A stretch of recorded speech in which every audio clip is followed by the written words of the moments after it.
It is more than 120 years since Britain last buried a Queen. In 1901, the impact of Queen Victoria's death on the nation was as great as 2022's outpouring of grief and respect for Elizabeth II. Queen Elizabeth's funeral tonight will be a showcase of British pomp and circumstance, as well as pageantry. And we know that there is nothing left to chance when it comes to a majesty that can only be done by this particular country. And to put it into some historical perspective is Sir Antony Beevor, who is a military historian, spent some time with the royal family and joins us now. Sir Antony, thank you so much and welcome to Australian television. Great to be here.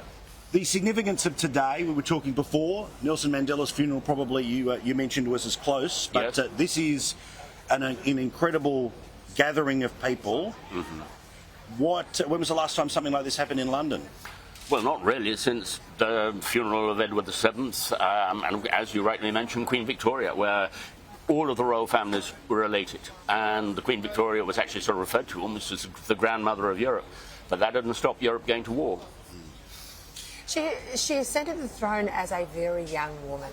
And we made the point, Camilla actually made the point too in her remarks, yes. At a time where men were everywhere in the rooms of power.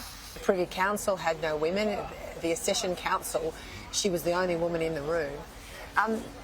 Extraordinary legacy. We've talked a lot about her personal life, but how will history remember her time as Queen?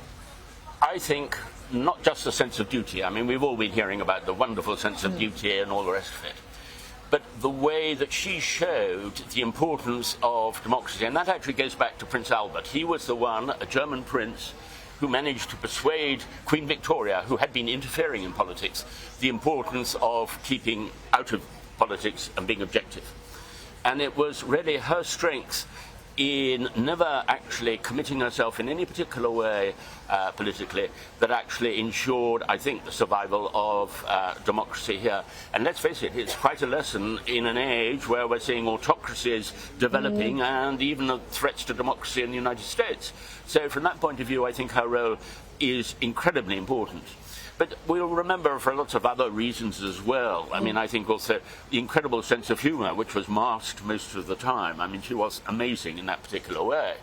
But also the way that I think everybody, even though she was a distant figure, almost a sort of fantasy figure in many ways, people could actually sort of identify. It was something so wonderfully English, British or whatever, in understatement in all of the way that she behaved. And I think she really did provide a sort of role figure, a role model for Britain, particularly during difficult years, during the decline of the 1970s and all of that period, and especially during the period when people were afraid with the change, technological, social, economic or whatever.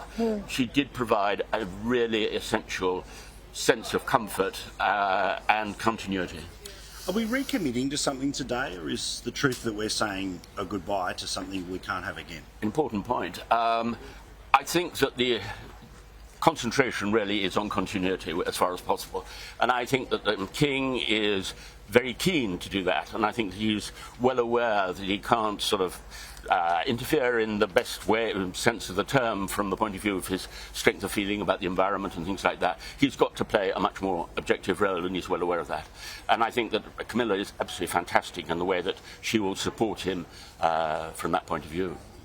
It's hard to think of a world leader so well known, but so rarely have we heard their spoken voice, not given the interview interrogation that most people in public life have.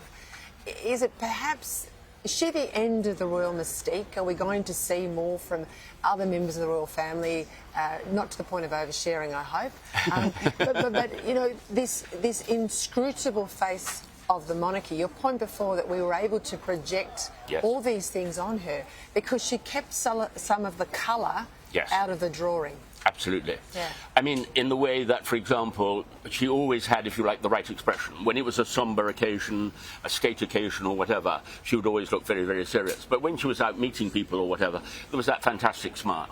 So I think that she had a sense of occasion and a sense of mood better than almost anybody. But the King also, he's had so many years of practice, of preparation, and all the rest of it.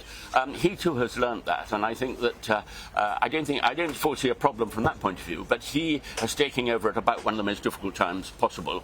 We're going to see a terrible winter. We're going to see the next year or so there could be a world recession and all the rest of it. And people will be hurting, and to link that with a change of monarch at that particular time is going to be difficult for him. But I'm sure he'll be able to cope with it. I think it's the making of these people to start in tough times or to have experienced them at some point in life, and there's quite a few around. Yes, indeed. Sir Antony Beevor, thank you very much. Not at all.